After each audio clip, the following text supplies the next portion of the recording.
Hello, everybody, and welcome back.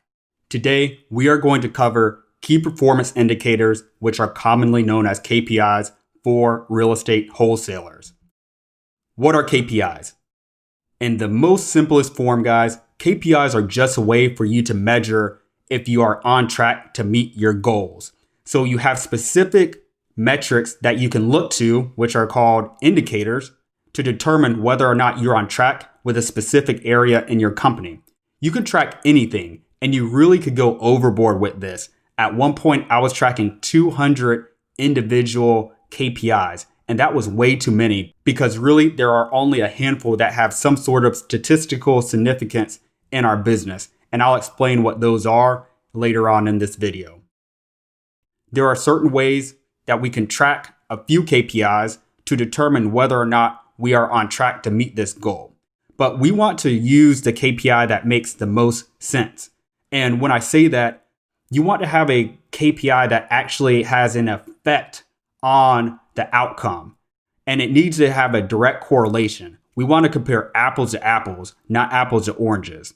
So let's just say we know that we have a 50% contract acceptance rate. So contract sent will probably be the best measure of getting contracts signed, because if you don't send off contracts, you can't get them back signed. So for me personally, when I'm looking at a metric to monitor, I want to do whatever is the most direct correlated to my outcome. So I want 10 signed contracts. If I go back before that, the only logical thing in my mind is monitoring how many contracts we send. You can track a whole bunch of different KPIs, but just know that that particular goal or metric that you are aiming for should have one direct KPI correlated to it. If you start trying to track 10 KPIs for signed contracts, you don't really know what's affecting your signed contract rate. So we want to actually have the KPI that matches that outcome specifically and most directly. This is very, very important. So you may ask, why aren't we tracking contracts signed? Because you're thinking, okay, I want 10 contracts signed. Why don't I just track contracts signed? Well, this is our end goal, and it doesn't tell us how to get the signed contracts. If we say we got 9 contracts signed and we're tracking contracts signed, we don't know what to change, right? So it's like saying we want to buy houses, so we need to go buy houses to do this. It doesn't really answer the question. So ultimately, we want to track KPIs that have a direct correlation, a cause and effect relationship between what we're tracking. So in this case, how many contracts we sent, which is the cause, and our goal, contract signed, which is the effect. So contract sent directly affects how many contracts we get signed. So that's why we are tracking contracts sent. Knowing this, would it make sense to track how many hours your virtual assistant is working? You can track that. Does that have any direct effect on how many contracts we get back signed from our sellers? No, it doesn't.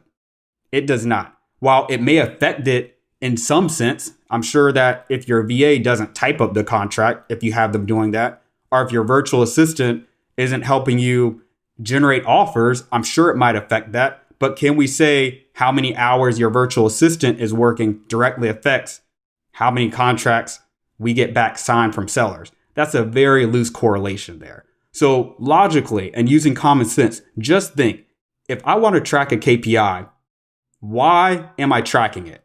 Am I just tracking it for the sake of it? Or can I tweak this KPI to actually make some movement in the direction I want to positively with some of the goals I want to accomplish? Tracking how many hours your virtual assistant is working may be helpful if you're trying to generate offers and you have your virtual assistant creating offers for you. So the only thing that you have to do is just deliver the offers to the seller. So let's just say your virtual assistant is working 2 hours a day and you have them typing up your offers and it takes them 2 hours to create one offer for a seller. I don't know about you, but that's going to affect how many offers you send out. It's not necessarily going to affect directly how many contracts you send. So that's a jump and that's a big leap to make. So just know that you have to have a direct correlation between what you're tracking and what the particular goal and outcome you want to monitor. So just note that there has to be a direct correlation between that particular KPI that you're tracking and the goal that you're trying to accomplish. As I just indicated, it is not helpful or useful to track how many hours your virtual assistant is working compared to how many contracts you're receiving back from sellers. There's no correlation there. So there's no need to track it in this case. Maybe in another scenario, but not in this case. So you can see how you can track a lot of different things. You could go overboard with this stuff, but if there's no way that you can make a change to that particular KPI and see a direct effect or outcome of your goal, then you don't need to track it. Here's another example. What about offers sent? We just mentioned sending out offers. Now, yes and no. So offers sent does affect how many contracts you will get back. If you're sending out 3 offers to sellers and you're trying to get 10 contracts back, you probably need at least 10 or more offers sent out to get a particular number of contracts back once you send the contracts out. If you don't make any offers, you can't send out contracts because your sellers aren't accepting your offers. Just understand, guys, that I don't want to track anything that's not going to be a direct correlation to my outcome. I hope I'm driving this point home because this is something that I had to figure out myself. There's not a lot of information on this particular subject for wholesalers, so I had to learn a lot of this stuff on my own, and it came from me actually tracking way too many KPIs and then narrowing it down to a handful because it was getting a little bit too much and I wasn't able to even tell what numbers were affecting my outcome. So when it comes to offer sent, there are a few factors in between that actually will affect our contract being signed. So keep in mind, you want to be tracking very tightly correlated pieces of information. Think cause and effect.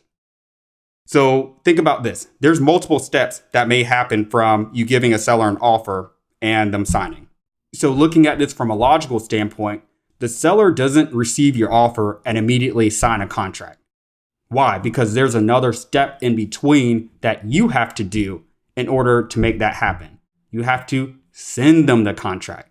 It'll be impossible for them to sign a contract if you don't send it. That's why I'm saying it doesn't really make sense to track offers sent. Think about your KPIs in this way. I can name lots of KPIs that you guys can track, but if I actually teach you the concept and the overall methodology and strategy for doing this, then you can develop your own KPIs and you actually know not only what to track, but why you're tracking certain things.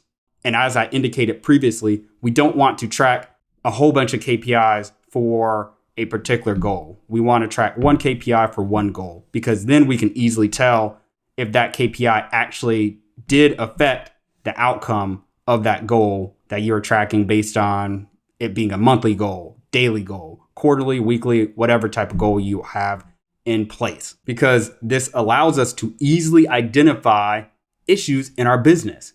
And we could specifically point to that one factor. So if I'm tracking 5 KPIs that may affect contract signed, then you don't know which one of those 5 KPIs directly affects that. You would have to split test it at that point.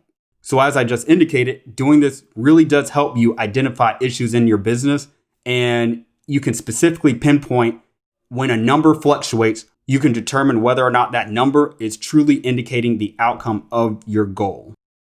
So let's just use an example here because I'm sure you might have some questions. And I hope I'm doing a good job of explaining this to you guys. I don't want to make this overly technical, but this is one of these things where it's sort of hard to grasp at first, especially if you haven't been tracking them and you're just starting from scratch. So I'm trying to make this as simple as possible, but not dumb it down because it's one of those things that can't be dumbed down. So let's use an example here, guys. If we're sending out 20 contracts and receiving 10 back signed over the course of 6 months, and then suddenly on month 7 and 8, it dips down to 2 contracts signed. Do we need to increase the amount of contracts we're sending?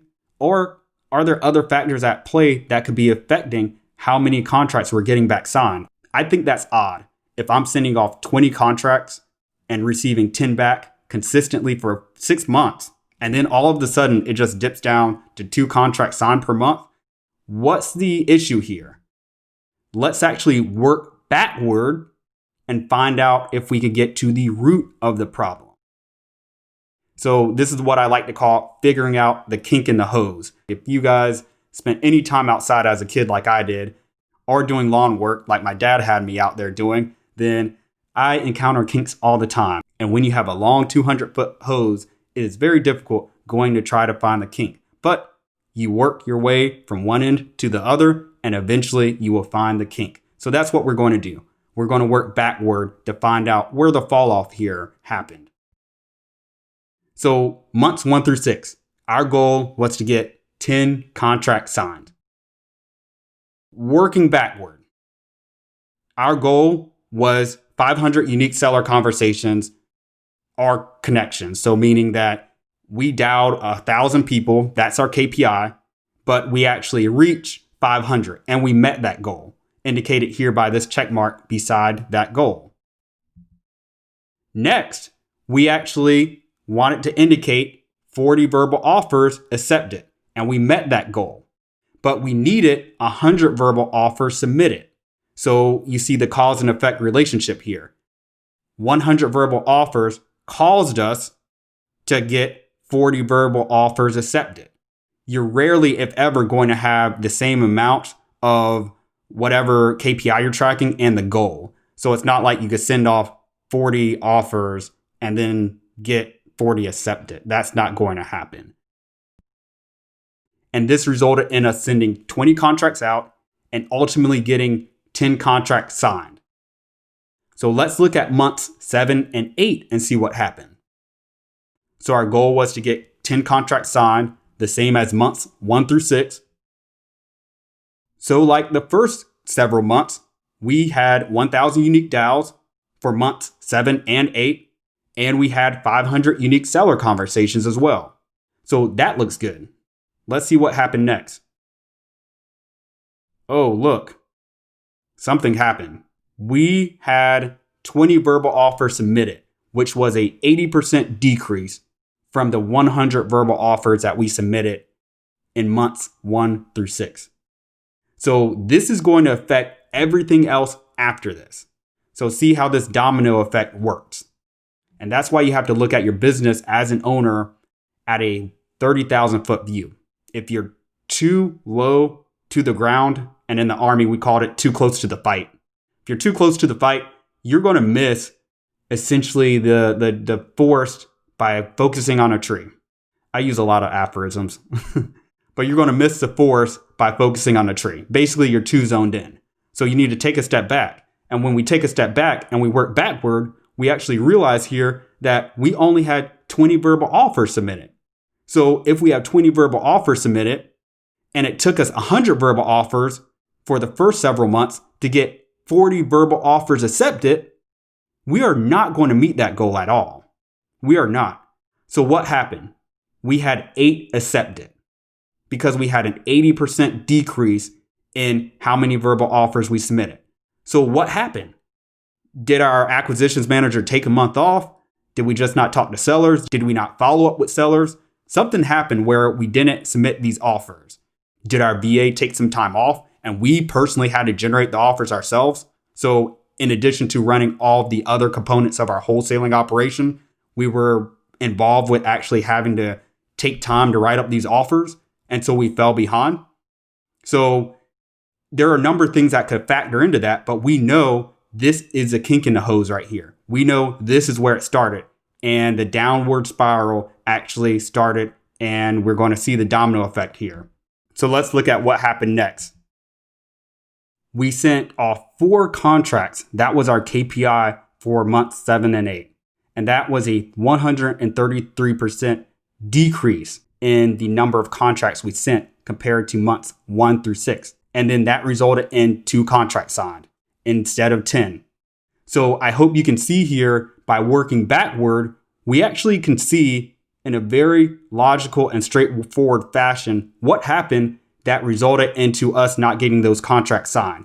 Now, what I did previously when I first started tracking my KPIs is that I would look at whatever that immediate cause was and try to work backward just from one point.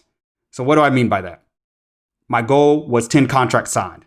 If I got 2 contracts signed instead of 10, I might say, well, we didn't send off enough contracts. Is that going to explain why we didn't send enough contracts? No. And we can work backward from this even further and say, we only got 8 offers accepted instead of hitting our goal of 40, which we know we need 40 verbal offers accepted to get 20 contracts sent. So by talking to less people, we essentially didn't give ourselves enough opportunities to put out that many offers. Therefore, we didn't get that many offers back. And therefore, that affected how many contracts we sent. And we didn't have enough contracts sent out to reach our goal of 10 contracts for those months. And if we go a little bit further back, we can see that our goal of talking to 500 unique seller conversations, we reached that goal. So we can stop there. We don't have to go any further back from there because we know that's not the issue. We know the main issue that we're seeing here is that we simply did not have enough verbal offers submitted. I hope this example drives home the point as to why you need to be monitoring your KPIs and which ones to monitor and how to go back from your goal and figure out, okay, where is the issue? Where is the kink in the hose? Some people may ask, how do I know what my goals should be when tracking these KPIs? So like I just indicated, that was an example before, and those aren't really numbers you should be taking into consideration. I just use big numbers, round numbers, so it's just easier to do the math. But when it comes down to it, guys, we want to be tracking what are called benchmarks.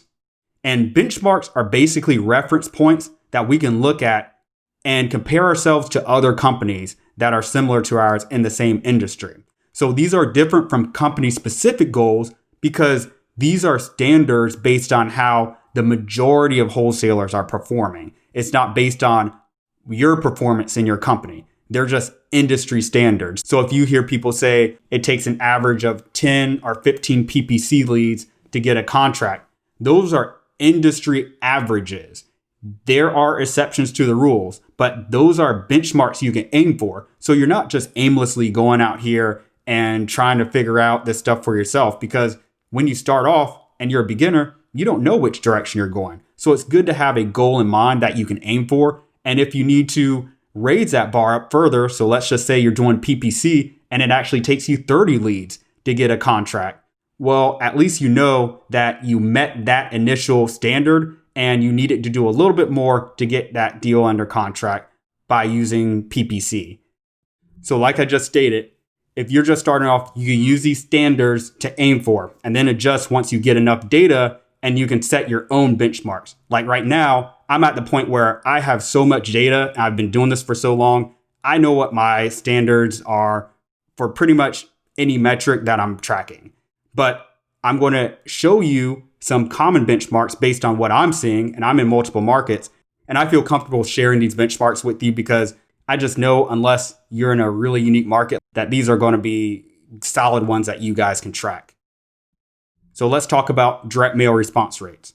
0.5% to 1% is what direct mail is on average. So if you send off 1,000 postcards, you can expect 5 to 10 calls back from sellers.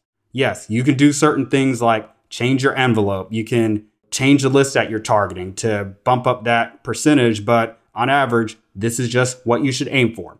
We never want to be overly optimistic. I'm very, very conservative with my numbers because if you're overly optimistic, you can end up being let down if you spend all your money too quickly on marketing and you don't get enough leads in to close your deal. So you always want to, what do they say? Aim for the stars and land on the moon. That's what we want to do in this particular situation. Just be very conservative with your numbers. And these numbers I'm showing you guys are very conservative. Cold callers, calls per day.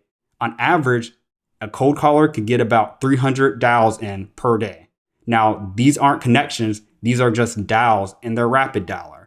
If they're doing more than that, like 500, 600, 700, there's an issue because they're going to be blowing through your list. You don't want them to do too few cold calls because they're not going to have enough calls to get enough connections in order to talk to enough sellers to get enough leads for that day. You see how that works, guys. And speaking of leads, if they're doing 300 dials per day, their goal should be around 1 to 3 leads per day. Don't do like me and try to push this and say, well, I want them to get 6 leads per day per cold caller. I've monitored cold call teams and have ran cold call operations that have dialed millions of sellers. I'm not even exaggerated. So these standards are tight right here. And I know based on the numbers I'm seeing right now, it may change in the future, but what I'm seeing right now, leads per day, 1 to 3. Don't expect any more. If they get 5 a day, man, that's awesome. That's great. Pat them on the back and congratulate them, but don't expect any over 3 per day in an 8-hour call block. Lead to contract. This is another important one that I track. So this tells me how many leads it's taking to contract a property. And it's important because you have got to track this based on each marketing channel. So don't just combine all of your leads from direct mail, cold calling, PPC, RVM, text together and determine, well, I have 100 leads and it took me 50 leads to get a contract. Well, 30 of those could have been direct mail. And we know direct mail leads are much higher quality than majority of the lead sources out there outside of PPC. So keep that in mind. Understand that if you're tracking your leads to contracts, you have to separate it by marketing channel. And if you're in multiple markets, I would separate it by market as well.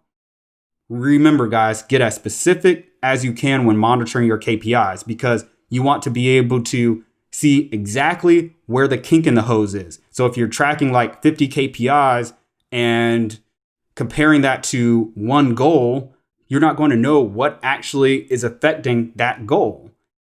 And it's just not good enough to say, well, I know we're doing well with cold calling. I know we're doing well with PPC. Well, how well are you doing? How do you know if you're not specifically tracking these KPIs? That's why it's really important to track this stuff and get as granular as possible when you can.